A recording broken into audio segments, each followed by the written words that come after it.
કેસમાં તમારું નામ લખાવ્યું. માણસ મારામારી કરે તરત પોલીસે ફરિયાદ લઈ લીધી. અહીંયા બધા તમને મળવા માંગે છે. હા, આ 78 વર્ષના કાકા બિલ્ડરના લોકો ઉપર હુમલો કર્યો, તમે આમની સામે ઓફેન્સ દાખલ કર્યો. જાઓ ઉભા. હા હા, આ 78 વર્ષના કાકા જે શારીરિક અશક્ત છે, સરખું ચાલી નથી શકતા, એ લોકોને મારે છે. એમ તમે એફઆઈઆર દાખલ કરી છે આમની વિરુદ્ધમાં. અરે તમે એફઆઈઆર કરી છે, આમની ઉપર આરોપી બનાવી દે. બીજું આ બિલ્ડરોના માણસો બધાને અશ્લીલ ગાળો બોલી દે છે. બધી બહેનોને તમને અગાઉ ફરિયાદ કરી છે, લેખિતમાં પણ ફરિયાદ આપેલી છે. લેખિતમાં ફરિયાદ આપેલી ફેબ્રુઆરી. અત્યારે તપાસની એફઆઈઆર કરો. અત્યારે હાલે જ એફઆઈઆર દાખલ કરો. કે ગાળો બોલી છે તમને અશ્લીલ બોલી છે.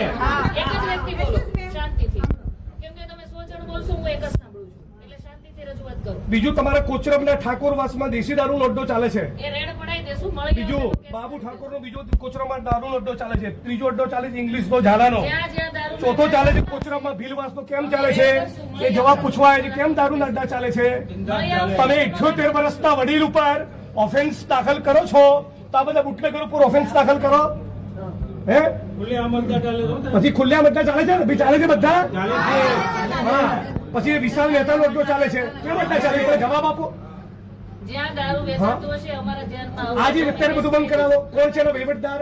કોઈ વહીવટદાર નથી. આ તો એમને દારૂના અડ્ડા ચાલે છે. એમને દારૂના અડ્ડા ચાલે છે. લખો બધી રજૂઆત એફઆઈઆર કરો.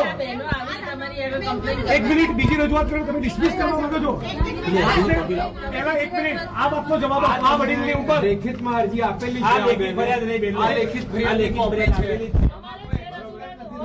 તમે આપી દો. રજૂઆત એક જ એફઆઈઆર દાખલ કરો.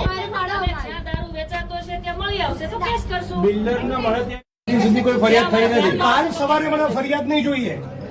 તમારા જ્યુરિસ્ડિક્શનમાં દારૂના અડ્ડા મને લાગે છે તમારા ડીસીપીને મારે કહેવું પડશે. તમારા પોલીસ ઇન્સ્પેક્ટરને સમજાઈ નથી રહ્યું ઓફેન્સ દાખલ કરવાનું.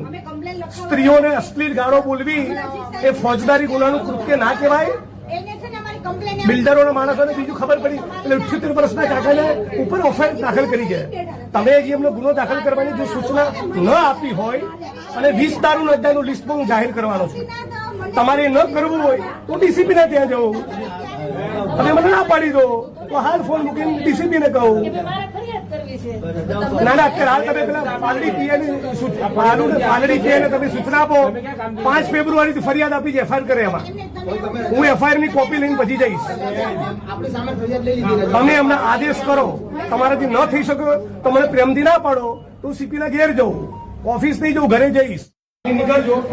અને બેન આપણને એકદમ વિનંતી અને શિસ્ત ભાષામાં કહું છું, આવતીકાલ સાંજનો સૂર્ય અસ્ત થાય ત્યાં સુધી તમારા જ્યુરિસ્ડિક્શનમાં દારૂ જુગારની એક વસ્તુ મનાઈ બધાની વચ્ચે કહું છું 4 તારીખે 11 વાગે ડીસીપી જોન સાથની કચેરીએ તમારા સસ્પેન્શનની માગણી લઈને જઈશ. હું કહું એટલે કરવું જ. સિરિયસલી. અને કોઈ પણ માણસ તમારો સ્ટાફ ઊંચા અવાજમાં બિલકુલ વાત ના કરે. કેમ જિગ્નેશભાઈ આવ્યા હતા, કોઈ ટણી બની ના જોઈએ. ઓકે, દાદા આવી ગયા.